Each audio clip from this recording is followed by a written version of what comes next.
lá aí. Esse é o primeiro vídeo da saga Historiando Dark Souls. Mas em resumo, a gente tá tentando reconstruir a história de Dark Souls, analisando o que o jogo dá pra gente e fazendo um trabalho como se fosse um trabalho de história.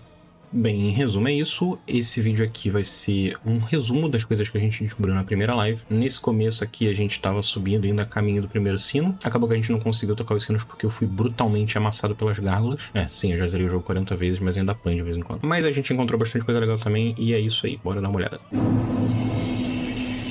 Eu acho que não é muita novidade, porém, se liga. Os 3 NPCs que a gente encontra até então, que são o Oscar, que é o cara que joga a chave pra gente lá dentro, o André, que é o ferreiro, e o Soler, eles são todos de Astora. O jogo ainda não deu muita informação sobre a cidade de Astora, mas é uma cidade bem conhecida, a gente tem 3 NPCs de lá, mas como o jogo ainda não apresentou, eu não vou entrar nesses detalhes. Outra cidade que a gente ouviu falar é Carim, que a gente conhece a partir do NPC Lautrec, que é aquele cara que tá preso lá na cela. Como a gente tá bem no comecinho, ainda não avancei na quest dele, mas só tô citando aqui cidades que a gente ouviu falar. A gente também ouviu falar da cidade de Berenice e Baldur. E, é claro, a gente tá em Lordaeron. Então, por que eu tô falando o nome desse monte de cidade? A princípio, Carim e Astora não temos muita informação. Porém, sobre Berenice e Baldur, a gente tem algumas coisinhas que o jogo já começou a apresentar pra gente. Bem, sobre Berenice, a gente tem essa descrição aqui. Aqui a gente sabe que os cavaleiros de Berenice usam armamentos pesados e que muitos cavaleiros de Berenice, que eram os mais poderosos, se tornaram mortos-vivos e foram pra Lordaeron, que é onde a gente encontra eles. Só que eles foram pra lá de forma inútil e se tornaram Hollow. E sobre Baldur, a gente tem aqui que era a terra natal do cavaleiro rei Randall, mas que foi um reino que se destruiu depois que muitos mortos-vivos surgiram, né? Foram gerados. Então, uma primeira coisa que sobre Baldur é que quando a gente tem essa fala de que o reino foi arruído depois que muitos mortos-vivos foram chegados, isso claramente é uma alusão a Gwyn, que colocou a Darkseid nos humanos, tornando eles mortos-vivos e etc. Então aqui a gente já tem uma primeira consequência sobre esse ato do Gwyn. Ele destruiu, pelo menos, o reino de Baldur fazendo isso. Mas claro, isso é algo que tudo indica porque a gente não tem mais detalhes sobre essa informação. E a gente também tem aqui aqueles soldados que ficam lá no burgo e no aqueduto que a gente usa para chegar no duto. Eles são guerreiros Hollows, né? Aqui é dito que eles são muito frágeis e desajeitados, não fala muito sobre onde eles vieram, por isso eu acredito que eles são da própria Lordaeron. E por que eu tô mostrando esses 3 mobs diferentes aqui? Porque a gente encontra todos eles ali no burgo dos mortos-vivos. E a gente tem pelo menos 3 tipos de soldados de 3 regiões diferentes, além de mortos-vivos de Carim e de Astora. O que me fez pensar o seguinte: por que tem tanta gente em Lordaeron? Por que veio gente de tanta cidade diferente pra Lordaeron? E eu acho que essa explicação é meio óbvia pra maioria de vocês, porém o jogo dá uma explicação que eu achei interessante. Vamos lá. Aqui, no item que a gente usa pra retornar as fogueiras, que é esse osso aqui, né? É dito que as fogueiras são alimentadas por ossos de mortos-vivos, e a gente sabe que, em certos casos, o forte desejo do seu proprietário de buscar fogueiras encanta seus ossos com instinto para casa. Ou seja, esses ossos transportam a gente pra fogueira porque os mortos-vivos, eles têm um vínculo direto com a chama, então você usar esse osso, você retorna pra fogueira. Por que isso é uma explicação de por que existem tantas pessoas de cidades diferentes em Lordaeron? Bom, porque eu acredito que a chama, né, o Gwyn, a chama primordial, ela tá ali embaixo de Lordaeron, a gente meio que sabe disso, porque no final do jogo a gente vai acessar a Gwyn por ali, né, ela tá bem embaixo ali de Firelink, então de certa forma isso atrai os mortos-vivos para Lordaeron. E eu sei que pra maioria de vocês isso não é novidade, mas isso é uma forma da gente demonstrar como o jogo explica a história pra gente. Isso tudo que eu fiz aqui, a análise dos itens e a construção de uma tese sobre os itens, no caso, perceber que existem seres de outras cidades e que a chama tá ali, que tem essa atração, é um método de análise histórica. Óbvio que é aplicado a um jogo, mas ainda assim é um método analítico. Um outro detalhe que eu achei bem interessante, que é uma coisa que a gente não se liga muito quando a gente tá jogando, vocês sabem, a gente começa lá preso, depois a gente vai pra Firelink, e de Firelink normalmente a gente sobe lá pro burgo. E aí eu pergunto pra vocês, o que é um burgo? Parece meio bobo, mas é um detalhe, um carinho que o jogo tem, que eu acho que vale a pena a gente perceber. Se liga, burgo é uma fortificação que na Idade Média servia para abrigar populações que viviam de fora da muralha. Se vocês perceberem bem, o burgo dos mortos-vivos, ele tá onde? Ele tá aos redores de Anor Londo, que é a capital, a cidade principal, que está cercada por muralhas. É só um detalhe de por que se chama burgo. Eu achei super interessante esse detalhe. Outra coisa, sabe quando a gente conversa com um comerciante que tem ali também no burgo, chegando naquela primeira bonfire? Ele fala pra gente que aquela cidade ali tá um caos desde que subiram o dragão e os demônios, né? O Demon. E ele tá se referindo àquele dragão que fica na ponte e ao Taurus Demon, que é o boss ali da área. Então é interessante porque esse NPC tá dando uma primeira dica pra gente do que a gente vai enfrentar pela frente. E quando a gente vai dar uma olhada no item que dropa lá do Taurus Demon, se vocês perceberem, diz que ele é esculpido de ossos de outros demônios e empunhado pelos menores demônios de touro, pelos menores Taurus Demon, né, que é a tradução automática. Isso também eu não achei uma informação tão relevante, mas eu achei interessante de saber. É uma curiosidade que aquele machado ali que ele usa é feito do osso de outros demônios e que aquele Taurus Demon que a gente encontra é um Taurus menor, né? Então o jogo já tá dizendo pra gente que existem outros maiores do que ele. Mas até então a gente não sabe o que exatamente ele tá fazendo ali, nem o que aquele dragão tá fazendo ali naquela região. Cabe ficar de curiosidade pros próximos vídeos pra gente tentar descobrir o que eles estavam fazendo ali, né? Se é só porque tá tudo abandonado ou se tem algum motivo pra eles estarem ali. E agora, partindo pra coisas que eu percebi, ainda não sei exatamente o que são, mas eu acho que são pontos que vale a pena a gente dar uma olhadinha.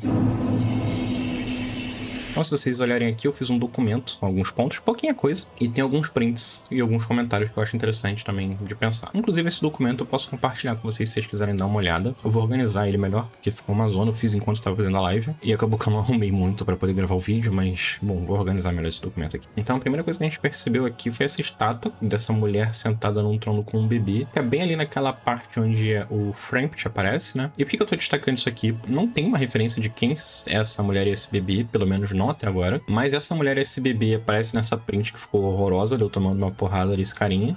Se vocês darem uma olhada aqui, dá pra ver também a mulher e o bebê, só que aqui eles estão em pé, e a gente também vê essa mulher e esse bebê ali onde fica aquela bonfire embaixo do dragão, e nessa estátua a gente consegue perceber que o bebê tá segurando uma adagazinha, ou uma espada pequena, né? E bem, eu não faço ideia de quem que é essa mulher e de quem que é esse bebê, mas eu achei interessante, talvez o jogo ainda revele isso mais pra frente.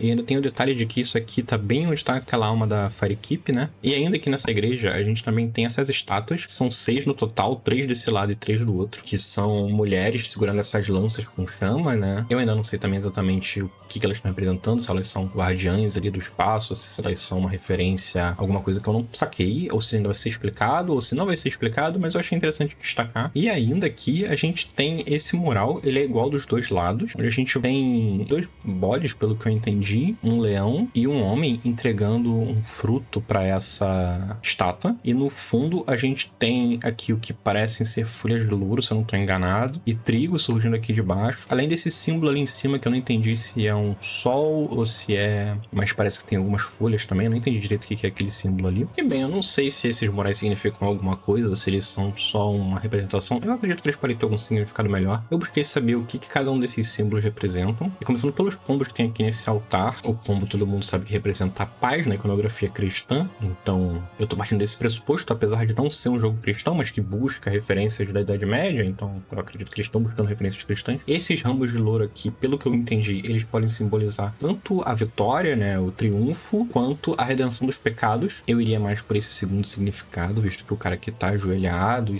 aparentemente se redimindo, né? O leão, ele representa a justiça, a juventude, a realeza, a sabedoria, a autoridade, mas também ele também aqui tá numa posição, né, de baixo para cima, inclusive ele tá abaixo dos 2 bodes. E os 2 bodes, se a gente for manter a iconografia cristã, que é o que eu tô fazendo aqui, eles remetem ao diabo, a Baphomet, mas eu posso fazer uma leitura completamente errada, eu só tô pesquisando rapidamente o que cada símbolo significaria nesse mural. E o trigo ali embaixo, ele pode estar ligado talvez à fertilidade ou à abundância, não sei. E como vocês podem ver, a gente ainda tá bem no comecinho do projeto, né? Depois de explorar esses lugares, eu fui tentar matar os gargalos e apanhei brutalmente, como eu já disse anteriormente. Vocês viram que eu pulei o comecinho do jogo porque é um pedaço do mapa que a gente vai voltar posteriormente, apesar de ter algumas coisas pra comentar ali. Por exemplo, os vasos que a gente encontra ali na sala do Asylum Demon, que como foi dito na live, né? Puxando de memória, servem para colocar corpos, então seria um lugar de fabricação desses vasos, talvez, não sei. E também um detalhe que a gente consegue ver aquele Demon que tá abaixo, que a gente, no retorno, a gente acaba enfrentando ele. No início a gente enfrenta o que tá em cima, ele sai do telhado e vai para aquela primeira base, mas quando assim que a gente aparece, a gente consegue olhar para a direita e ver o que a gente enfrenta posteriormente. Além de ter achado engraçado que quando a gente sai da cela e anda reto, a primeira coisa que a gente vê é um esgoto ou, bom, um lugar com água, que não faz muito sentido, porque não parece o acesso da cela. Olhando a arquitetura do lugar, eu achei isso aqui super esquisito. Bom, esse primeiro vídeo foi isso. Eu espero que vocês tenham curtido. Eu aceito sugestões, dicas, correções e qualquer coisa que vocês possam ter percebido no que eu tô falando aqui. Eu tô fazendo esse trabalho de pesquisa tanto dentro do jogo quanto fora do jogo para tentar compreender melhor o que tá se passando e tentar construir, né, essa lore e fazer um trabalho analítico em cima do jogo. Não tô tentando recontar a lore, tô tentando fazer uma verificação, vamos dizer assim. Bom, e é isso. Agradeço a atenção de vocês. Se vocês quiserem dar uma olhadinha lá na live. Muito obrigado.